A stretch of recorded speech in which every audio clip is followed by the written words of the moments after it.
Everyone agrees that pain is a universal human experience. We now know that pain is 100% of the time produced by the brain. This includes all pain, no matter how it feels, sharp, dull, strong or mild, and no matter how long you've had it. You might have had it for a few weeks or months. This is called acute pain, and it's common with tissue damage, say from a back injury or ankle sprain. And generally, you'll be encouraged to stay active and gradually get back to doing all your normal things, including work. Or you might have had it for 3 months or more, and this pain is generally called persistent or chronic, because in this type of pain, tissue damage is not the main issue. What's less clear, though, is when you're told you have chronic pain, is knowing what's best to do about it. Well, in Australia, chronic pain is a really big problem.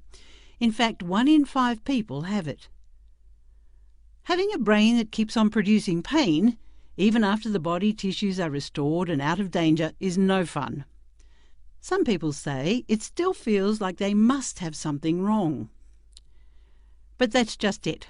Once anything dangerous is ruled out, health professionals can explain that most things in the body are healed, as well as they can be by 3 to 6 months.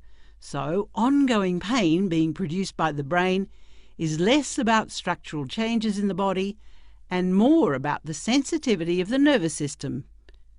In other words, it's more complex. So to try and figure out what's going on, you need to retrain the brain and nervous system. To do this, it's helpful to look at all the things that affect the nervous system and may be contributing to your individual pain experience. What can help is to look at persistent pain from a broad perspective, and by using a structured approach and a plan, it's less likely that anything important will be missed. Let's start with the medical side.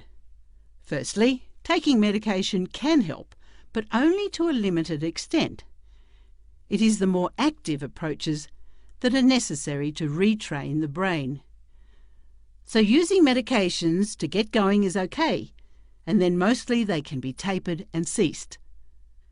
Some people also think surgery might be the answer, but when it comes to a complex problem like chronic pain, surgery may not be helpful. So if you're thinking of surgery, it's best to get a second opinion and remember to consider all the things. Next, it is helpful to consider how your thoughts and emotions are affecting your nervous system. Pain really impacts on people's lives, and this can have a big effect on your mood and stress levels. All those thoughts and beliefs are brain impulses too, but you can learn ways to reduce stress and wind down the nervous system. This helps with emotional well-being and can reduce pain as well. The third area to consider is the role of diet and lifestyle. Now, it turns out that our modern lifestyle might not be so good for us. In fact, what we eat and how we live may really be contributing to a sensitized nervous system. Looking at all the things like smoking, nutrition, alcohol, and activity levels, and seeing if there are any issues is a good beginning, and these things can go on your plan. Then there's often enormous value in exploring the deeper meaning of pain and the surrounding personal story.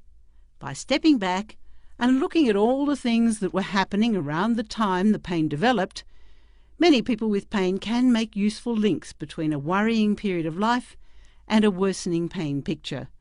For many, recognizing deeper emotions can be part of the healing process. Last, but by no means least, is physical activity and function. From the brain's perspective, getting moving at comfortable levels without fear, and where the brain does not protect by pain, is best, and you'll gradually restore your body's tissues. So, to sum up pain, it comes from the brain and it can be retrained, and when looked at from a whole person or broad perspective, gives you a lot of opportunities to begin. So get a helping hand if you need it, set a goal, and begin.